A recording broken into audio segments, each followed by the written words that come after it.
बच्चों, कैसे हैं आप सभी। उम्मीद करता हूँ कि आप सभी बहुत बहुत अच्छे स्टूडेंट्स हैं और आप सभी को मेरी ओर से नमस्ते। और आज मैं आपके लिए इस वीडियो में प्रश्नावली 1.2 के प्रश्न नंबर 1 और प्रश्न नंबर 2 करवाने वाला हूँ। और इससे पीछे इसी चैप्टर संख्या पद्धति जो आपका चैप्टर है, इसके 4 वीडियो अपलोड हो चुके हैं और ये 5वां वीडियो होगा स्टूडेंट्स। यदि आपने चौथा वीडियो नहीं देखा है तो इसी वीडियो के आई बटन में मैंने उसका लिंक लगा दिया है, तो वहां पे जाके आप चौथा वीडियो जरूर देखें, जिसमें मैंने एग्जाम्पल 3 और एग्जाम्पल 4 करवाए स्टूडेंट से। तो इसी वीडियो में प्रश्नावली 1.2 के प्रश्न नंबर 1 और प्रश्न नंबर 2 आपके करवाने वाले स्टूडेंट से।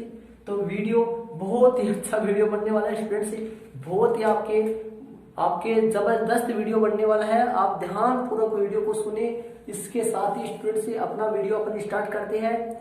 और प्रश्नावली 1.2 में प्रश्न नंबर कुल 3 प्रश्न है, जिनमें से 2 प्रश्न में आप इस वीडियो में करा रहा हूँ स्टूडेंट से। तो ध्यान पूर्वक आप देखिए स्टूडेंट से। और आपके सामने पहला क्वेश्चन है स्टूडेंट से, इनमें आप ध्यान पूर्वक देखिए स्टूडेंट से।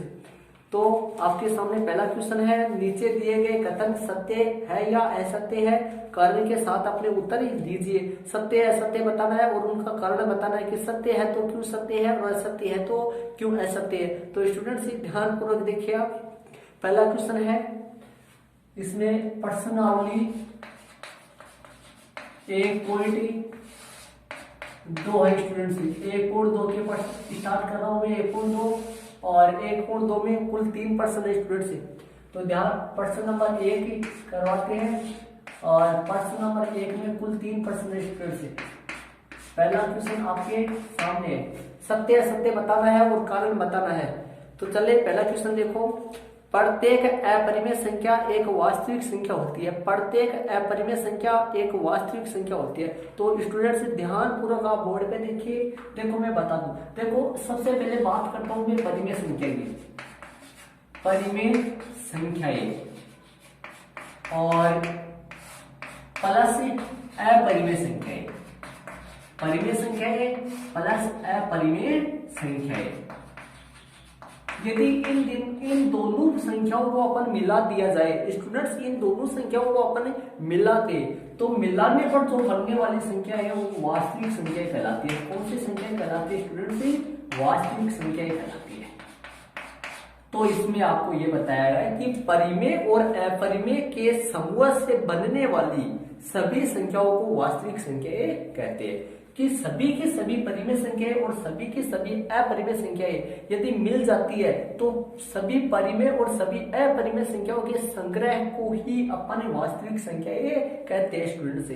तो इस परिमेय वो होती है जिनको अपन पी बटा क्यू के रूप में लिख सकते हैं और अपरिमेय वो होती है जिनमें अपन पी बटा क्यू के रूप में नहीं लिख सकते, या दशमलव प्रसार से भी होता है। ऐसी संख्या जिनका दशमलव प्रसार शांत हो वो परिमेय होती है। ऐसी संख्या जिनका दशमलव प्रसार अशांत अनावर्ती हो। अशांत में भी 2 आते हैं, आवर्ती और अनावर्ती। वो आगे वाले प्रश्नावली में है तो वहां पे आपको समझाया जाएगा। तो स्टूडेंट्स पहले आप फिलहाल आप ये समझ लीजिए कि परिमेय और अपरिमेय के संग्रह को अपन क्या कहते हैं? वास्तविक संख्याएं कहते हैं। तो सभी की सभी परिमेय संख्याएं वास्तविक संख्याएं होती है और सभी की सभी अपरिमेय संख्याएं वास्तविक संख्याएं होती है। तो ध्यान दो स्टूडेंट्स। तो अपन सभी की सभी परिमेय संख्याएं और सभी की सभी अपरिमेय संख्याओं के संग्रह को अपन क्या कहते हैं? वास्तविक संख्याएं कहते हैं। पहला क्वेश्चन क्या था अभी देखना आप। प्रत्येक अपरिमेय संख्याएं प्रत्येक अपरिमेय संख्या एक वास्तविक संख्या होती है। तो प्रत्येक अपरिमेय संख्या एक वास्तविक संख्या होती है। जितनी भी अपरिमेय वो सारी की सारी वास्तविक होती है। सही है, क्योंकि वास्तविक संख्या अपरिमेय और परिमेय के संग्रह से बनी है। तो यह कथन इसमें आता वाली लाइन में आता है। यह कथन कैसा स्टूडेंट आता है? यह कथन सत्य है। आता है यह कथन सत्य है। ये कथन जो आपका ये सत्य हो गया स्टूडेंट्स। क्यों हो गया? कारण है इसका, क्योंकि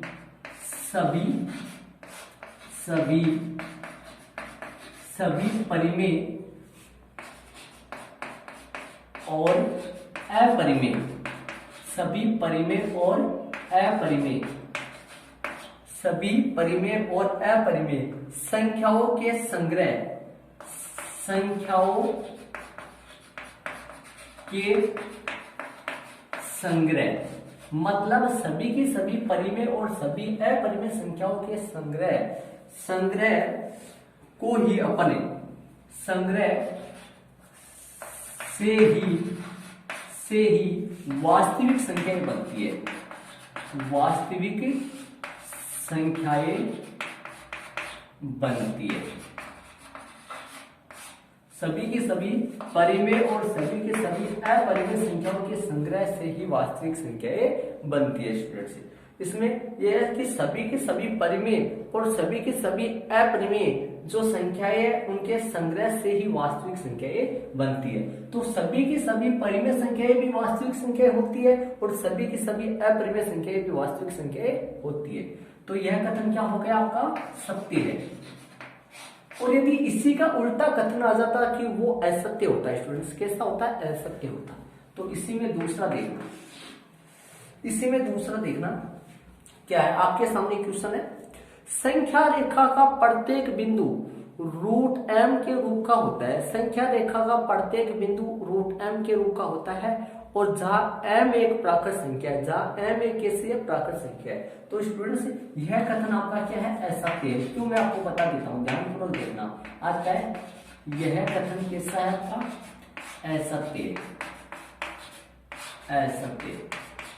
देखो यह कथन असत्य है क्योंकि इसमें देखना स्टूडेंट्स, ध्यानपूर्वक देखना, ये क्या बोल रहा है? प्रश्न के हिसाब से देखना ये क्या कह रहा है, संख्या रेखा पर प्रत्येक बिंदु रूट m के रूप का होता है। संख्या रेखा पर प्रत्येक बिंदु किस रूप का होता है? रूट m के रूप का होता है। ये जैसे आपकी संख्या रेखा है, इस पे 0 यहाँ पर होता है और 0 के बाईं तरफ तो माइनस वाली संख्या होती है, मतलब ऋणात्मक संख्या होती है, और दाईं तरफ आपकी धनात्मक संख्या होती है। ठीक है।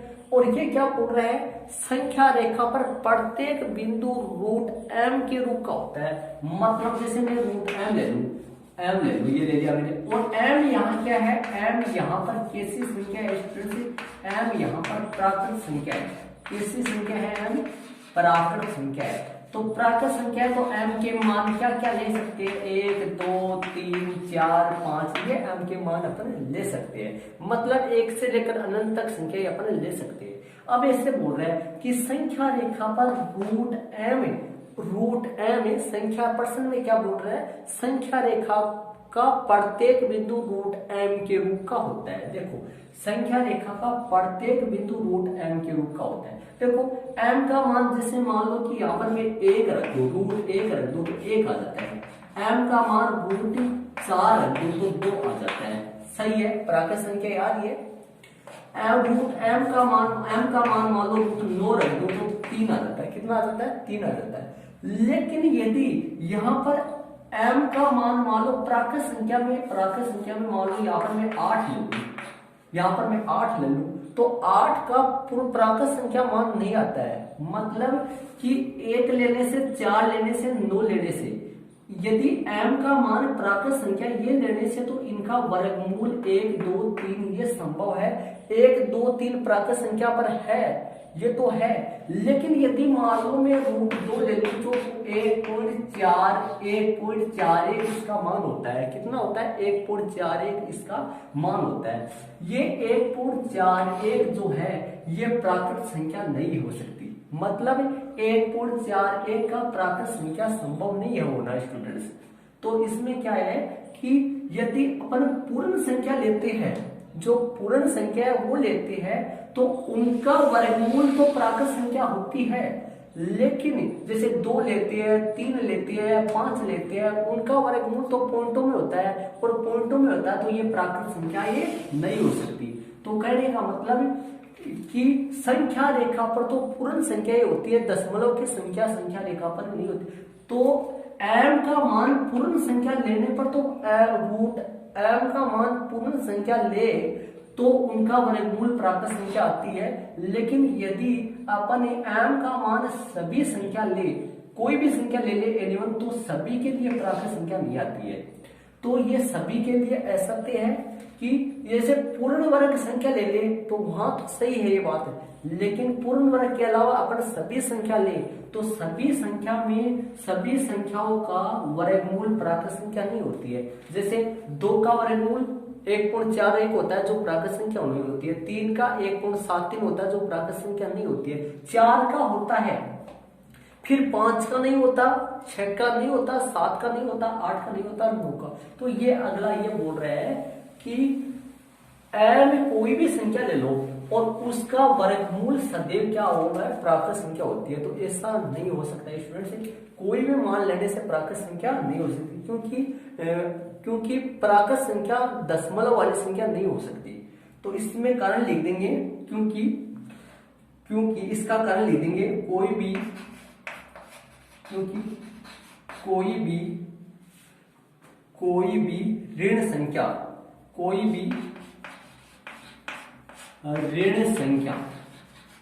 मतलब कोई भी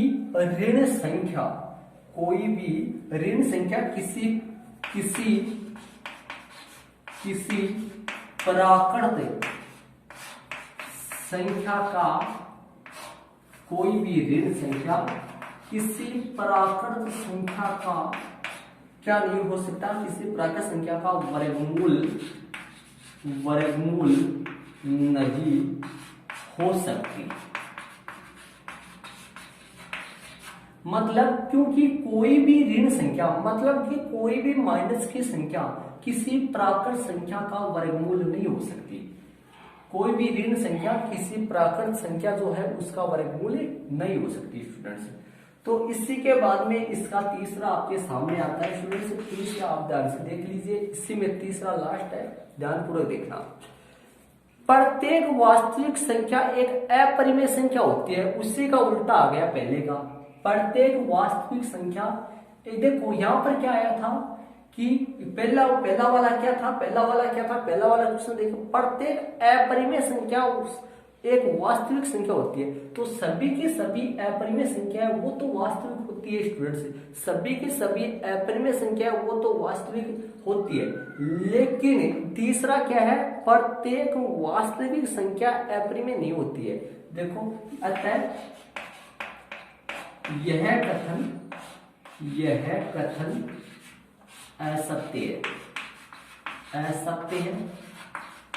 क्योंकि यह कथन असत्य है क्योंकि क्या बोल रहा है, प्रत्येक वास्तविक संख्या एक अपरिमेय बोल रहा है, सभी की सभी वास्तविक संख्या अपरिमेय होती है। तो मैं बता दूं, देखो क्योंकि उदाहरण के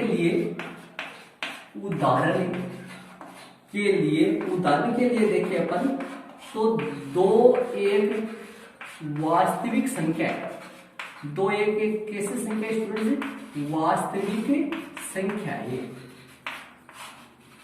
ये वास्तविक संख्या है 2 एक, लेकिन ये क्या नहीं है, 2 एक वास्तविक संख्या है, किंतु 2 एक वास्तविक संख्या तो है, किंतु यह एक 2 एक वास्तविक संख्या तो है, लेकिन यह एक अपरिमेय संख्या नहीं है, किंतु यह एक कैसी नहीं है, अपरिमेय संख्या, किंतु यह एक अपरिमेय संख्या नहीं है। ये क्वेश्चन, तो देखो यह कथन असत्य है, क्योंकि ये ऐसे बोल रहा था अपने को कि प्रत्येक वास्तविक संख्या, सभी की सभी वास्तविक जो संख्या है वो क्या होती है, अपरिमेय होती है, ये ऐसे कर रहा है।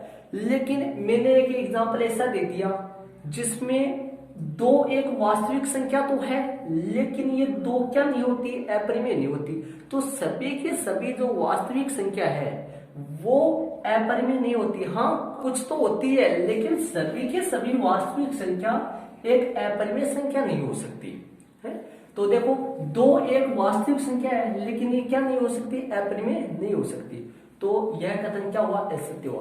तो स्टूडेंट्स इस तरीके से आपकी प्रश्नावली 1 और 2 में पहले में 3 क्वेश्चन है, ये 3 क्वेश्चन मैंने आपको करवा दिए हैं। यहाँ पर आपको दिखाई नहीं दे रहा है कि यहाँ पर ये लगा दूं मैं, यहाँ पर किंतु यह एक संख्या है यहाँ, ठीक है।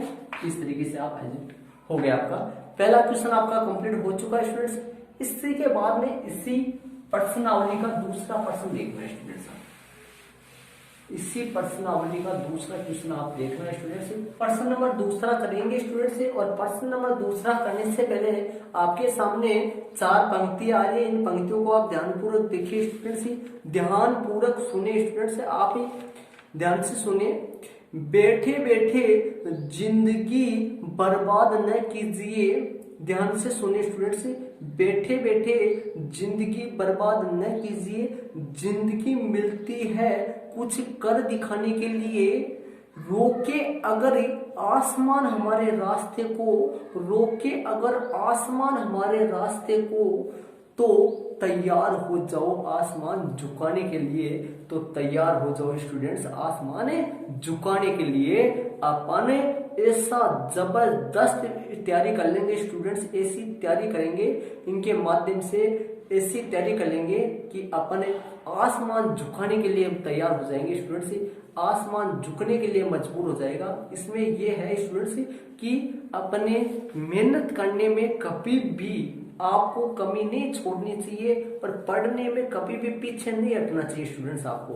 तो चलते हैं स्टूडेंट्स अपने प्रश्न नंबर 2 की तरफ। प्रश्न नंबर 2 आपके सामने है, क्या सभी धनात्मक पूर्णांकों के वर्गमूल, सभी धनात्मक पूर्णांक जो होते हैं, धनात्मक पूर्णांक की बात करूं, जैसे 1 है, 2 है, 3 है, 4 है, 5 है, 6 है, 7, ये सारे के सारे धनात्मक पूर्णांक है स्टूडेंट्स। कैसा है ये, धनात्मक संख्या ये है।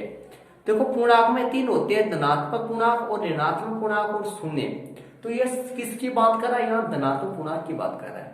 तो क्या बोल रहा है, क्या सभी धनात्मक पूर्णांकों के वर्गमूल, इनके वर्गमूल, इनके वर्गमूल, ये लो मैंने इनके वर्गमूल कर दिए, इनके वर्गमूल कर दिए, सभी धनात्मक पूर्णांकों के वर्गमूल मैंने इनके वर्गमूल कर दिए।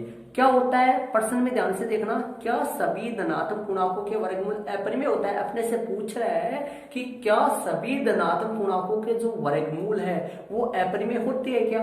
देखो तो निकाल देता हूं, 1 का 1 होता है, इसका कितना होता है 1.23 होता है जो चलता जाता है स्टूडेंट्स आगे, और इसका बता दूं 1.73 होता है, ये भी आगे चलता जाता है, ये शांत नहीं होता है, अशांत अनावर्ती का एग्जाम्पल है।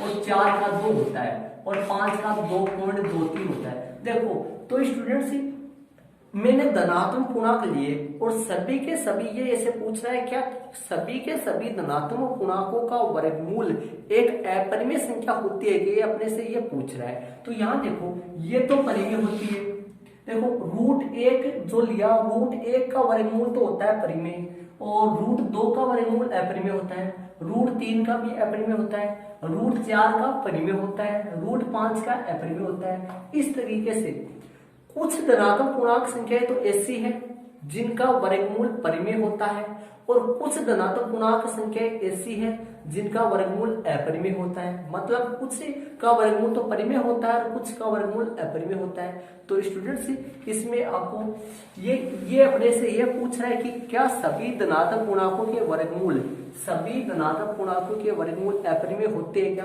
तो सभी धनात्मक पूर्णांकों के वर्गमूल अपरिमेय नहीं होते हैं, कुछ तो परिमेय होते हैं और कुछ अपरिमेय होते हैं। तो ये दूसरा क्वेश्चन का आंसर नहीं आ गया अपना। प्रश्न नंबर 2 है, ध्यानपूर्वक देखना स्टूडेंट्स, नहीं सभी धनात्मक